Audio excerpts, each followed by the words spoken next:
Hi guys, thanks so much for tuning in. I'm Nahaya here with Life Skills, our show that we air every Tuesday at 6 p.m. And I'm very, very excited to introduce you guys to another one of the co-founders of our team. You've met me, you've met Marcelo, you've met Margie, and now here I am to introduce Audrey. Audrey, why don't you tell everybody a little bit about yourself? Hi, my name is Audrey Anderson. I am a certified family business specialist. I work with MassMutual and with GQ Studios a lot. So what I do is help business owners and families every day on financial needs. So that's a wide topic of a lot of things that we do, but just the financial aspects and strategies behind financial aspects of people's lives. Well, as you guys can tell, that's why we wanted Audrey on our team, because we talk about things that everybody in the community needs to know about. And one of the most critical and crucial parts about being a successful person in the United States is understanding your finances and getting those in order. Absolutely. And so we're so excited to have you here. Thank you. Thanks for having me. Oh, yeah, for sure. And so we had spoken last week about credit, and we had talked a little bit about what is credit, and we got into a little bit more specifically on how to get it and what things can affect it and what things can hurt it. Today we really want to talk about credit and how you can build your credit. And so, Audrey, what are your thoughts? When you were, starting to build your credit, what were some things or advice that you got that you thought really helped you and that you'd like to tell our viewers about? Yeah, absolutely. So when I was 18, I remember my mom calling me one day randomly saying, "Hey, you need to start establishing credit." And I was like, what? And that's common, right? What is that? And she explained to me, you have to have credit to buy a house, to get an apartment, to do all these things. And I was like, I'm just trying to go to school, right? So that's all I was trying to do. And even to get loans for school, you still have to get credit. Have good credit in order to get loans. And I was just didn't know about any of these things. So when I was 18 and she's telling me about all this credit, I was like, yeah, let me jump on it. Let me do it. There's a few different ways, right? You can get a small loan from a bank, $1,000, $500. Just, take out a loan and pay it back over time. That's one great way to start establishing credit. However, I did not go that route. I decided not to. Is that something you learned later on working in the financial industry, that that's a good way for young people to begin establishing their credit? Absolutely. It is a very good way, just because I think it's one of the best and most efficient way to establish credit, because they're going to give you a loan based off of the money you already have, so you're paying it back very easily.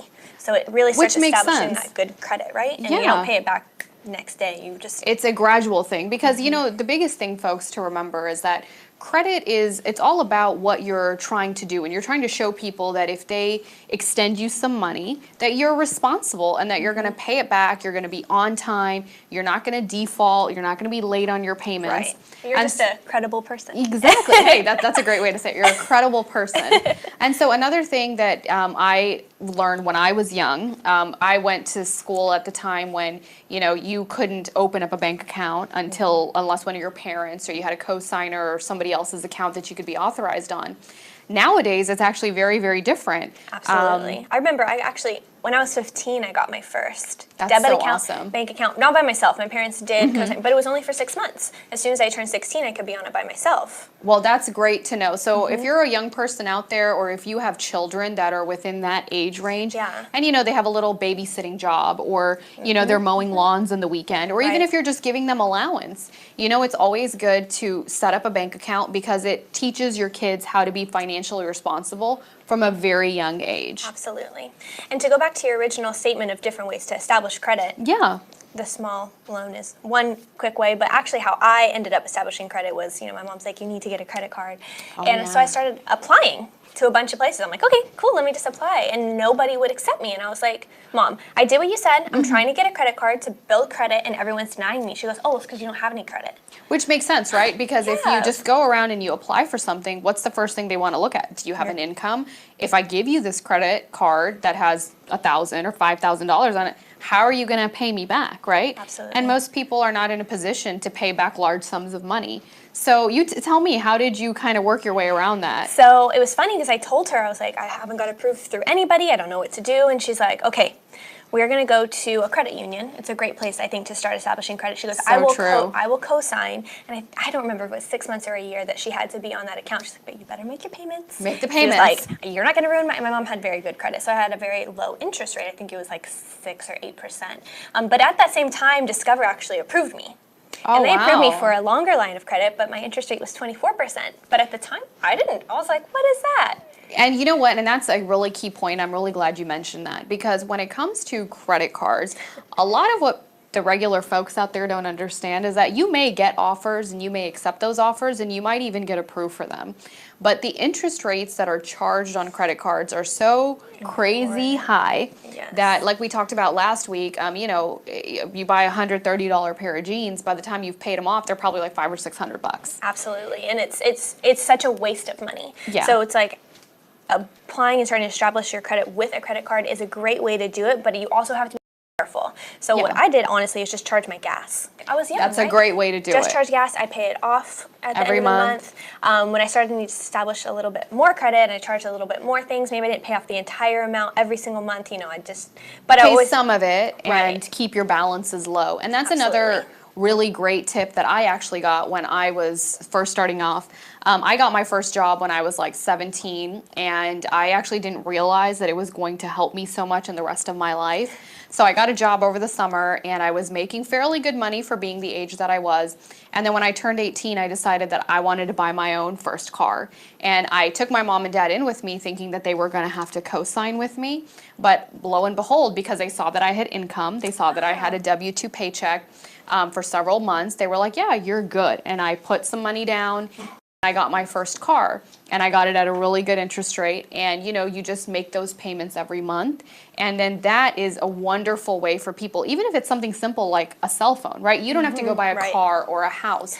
You can do little things like, setting up a bank account, getting like a low dollar amount credit card for $500, $1,000. And my first one was $300. That was my first credit limit at the credit union. Yeah. And honestly, it still is, but just because I've just never changed it. Yeah, and you know what? That's actually really good, because I know that there are some kids that are like, oh, well, it makes them feel good, like, oh, I got a $5,000 limit. You can't pay $5,000 back. So, I mean, having that limit doesn't help you. It actually Right. hurts you, because, for most people out there, credit is not money in your pocket. Credit is somebody has given you a line of credit and you Right. can spend against it, but this is money you do have to pay back. And one thing I think people really don't understand, well, they understand there's interest being paid on it, but if you have a 24% interest rate, you spend $100, okay, it's only $20. But then think about when you get to the 200. Start thinking, when you start racking up and you get those higher credit limits, you stop thinking about that. Yeah. And then maybe you have a month where you went on a big trip or you bought all these things and you're like, oh man, I really can't pay all of this. That's when it starts getting you, and people don't realize how quickly that can add up. And another thing, maybe we can talk about it a later segment, is actually what do you do once you have all this credit card debt, right? Oh, And they don't know yes. what to even, they rack it all yes. up and they're sitting there crippled. And that's actually one, I'm really glad you actually mentioned that, because that's a fantastic segue. So our next segment, later on down in the series on this topic of credit, we are going to talk to our viewers out there who are in that position, Right. where, they're in a lot of credit card debt, or just a lot of debt generally, right? And their credit has been negatively affected. This segment here today was to really talk about how young people can start building their credit, and what are some good, easy, quick ways to start establishing that you're credit worthy. Right. But then for the people who that ship kind of sailed and they didn't have this advice, or they didn't know, and now they've kind of dug themselves into a hole, how can we advise you guys to get out of that? Right, absolutely. And there's a lot of ways, and we'll get into that next time, but I think one of the other things about establishing credit that I learned when I was young, and I didn't utilize it when I was younger, and I kind of wish I had, is a lot of the utilities and the bills and the things that we had, everything was always in my mom and dad's name. And, cell phones are actually a very good and easy way for people who are young, because it's a low payment. As like in an inexpensive way. Yeah, and it's, Yeah. maybe like a few, it's maybe 50, 60 bucks a month, maybe even up to $100 a month. But that's like, one payment. And it also, for the parents that are watching, that's a really great way to like teach your kids how to be responsible. Is say, okay, you have this, it's not a privilege. I mean, it's not a right, it's a privilege to have a cell phone. And, so if you have a little part-time job, or if you, get some allowance money, that you be the one to start making that payment. And once you start doing that, guess what? You're building your credit. And you didn't even realize that you were building it. But then as you get older, and like you said, getting an apartment, buying a car, it shows a history of a credit-worthy person. And, you know, surprisingly, which is really crazy when I meet with a lot of my clients that are younger, but, you know, establishing themselves, they're actually still not paying for their cell phone. Their parents are still paying for it. And it's such a, like you said, it's such a simple way, easy way to start building that credit instead of having to take out those credit cards and apply everywhere. Yeah.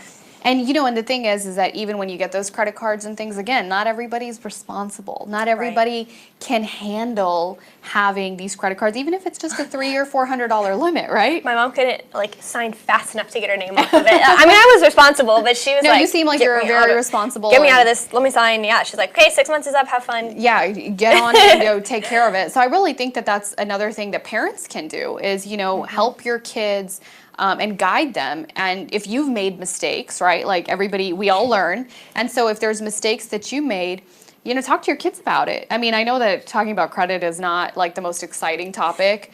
And sometimes your kids might be like, oh my God, mom and dad, why are we discussing this again? But you can just show them this video instead. Yes, you can. You can just sit them down and say, hey, give me 10 minutes of your time, and these lovely ladies can explain what we have been trying to. But yeah, it's just a simple way for people to start understanding and utilizing the resources that they have. And one thing that I always wanted to tell young kids is that credit, once it starts ticking, it stays with you your whole life, right? It's kind of like your GPA. Like if you kind of messed up your freshman year, by the time you get to your senior year, maybe you're making straight A's, but you have those C's and D's, it's going to bring your whole average down. Absolutely. And that's kind of what credit is. And so if you make mistakes early, it's not like you can't bounce back from them, but it takes a long time.